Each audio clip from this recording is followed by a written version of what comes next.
operator uses the end effector to lift the part out of the supplier rack and then load it into the sequence rack, lining up the part so that the eyelets will fit right on top of the nests. Then scans the part, scans the slot, remove the hoist.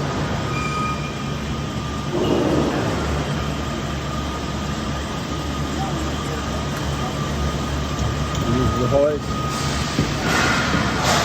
to line up on the part, the loops, hooks into the loops,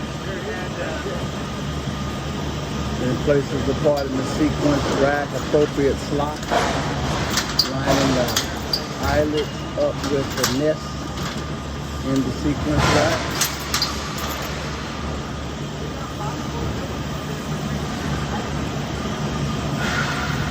To maneuver the hoist up and down by the little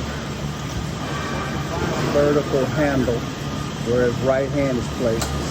Lightly pressure up to move it up and lightly pressure down to move the balancer down.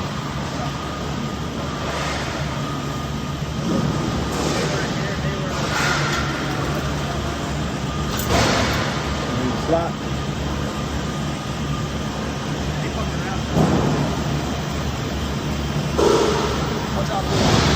Then he has to discard the supplier rack, empty layer, to get to the next full layer.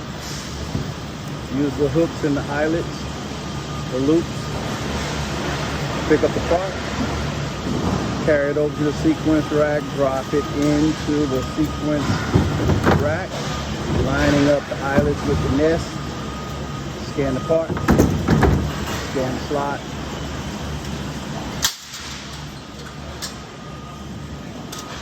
Once all 4 slots are full per level, close down the next set of legs in the rack. Grab the next part with the end effector.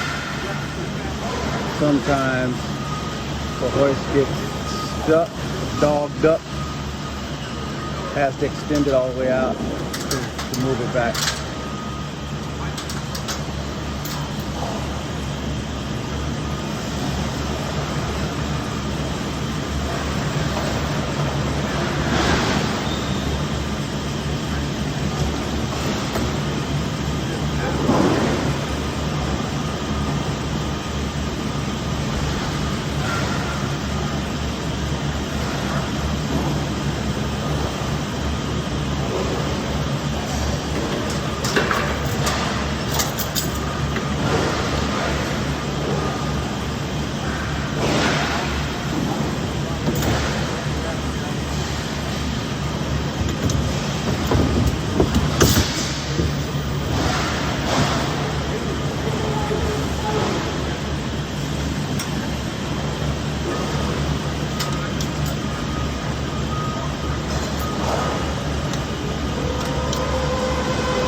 Correction, no scan the slot.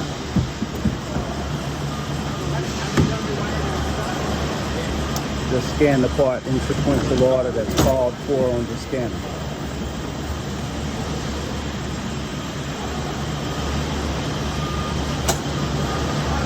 The scanner sequence is determined by what shows up on the pick sheet. It tells them which part goes into which slot.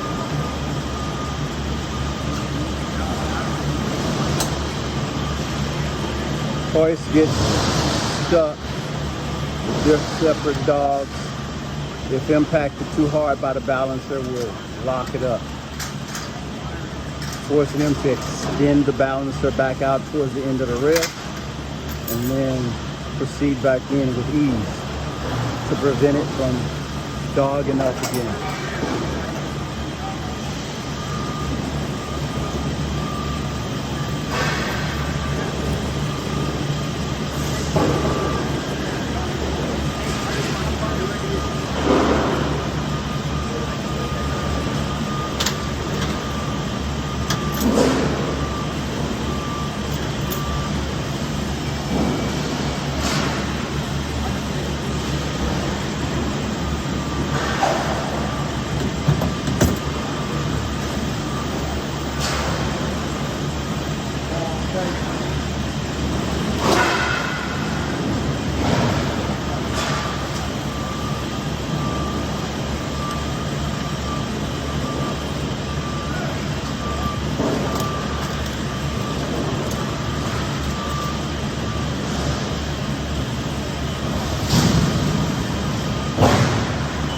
last part has been placed in the rack. Once he scans the last part, he gets the process complete on his scanner. So now he affixes the fixed sheets to the opposite ends of the rack. One on this side of the rack, and one on the outside of the rack, which signals to the lift driver that the rack is complete, ready to go. Now he starts this next rack by lifting all of the legs inside the sequence rack. Now the next rack is ready to receive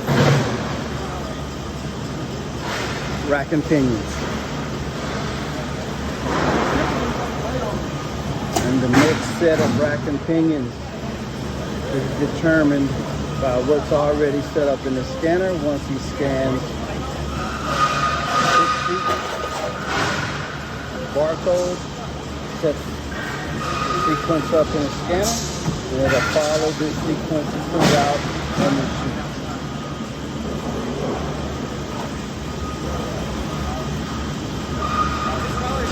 He proceeds to load the rack with first part.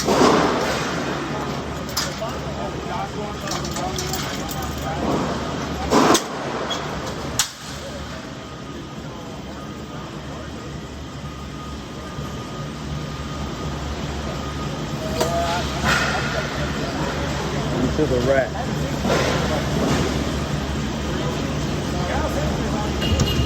Chop, why didn't you load a part in that first slot? Oh, on the red part? Yeah. Because it says not to. It says not to do. So, he's on it. As you look at the start of the loading sequence, the slot that's designated red,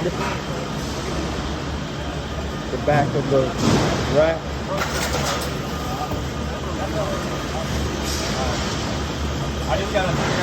marked red, never load parts in those slots. The reason being is when the forklift driver comes to pick them up, if he misses the fork slots and hits up high, it will damage the part.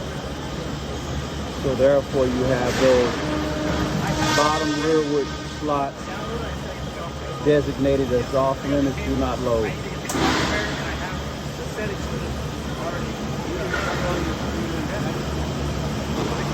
Once I learn how to do that, but yeah. Oh, wait, Thomas.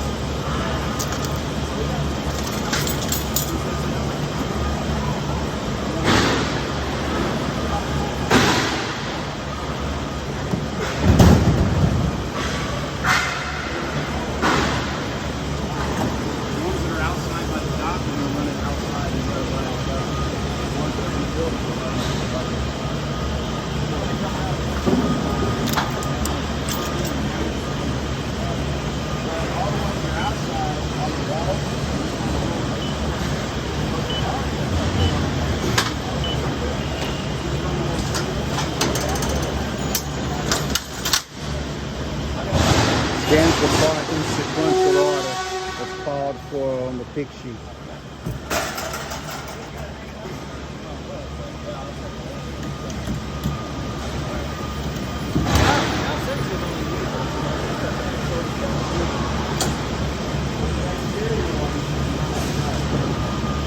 We gotta put a baller on.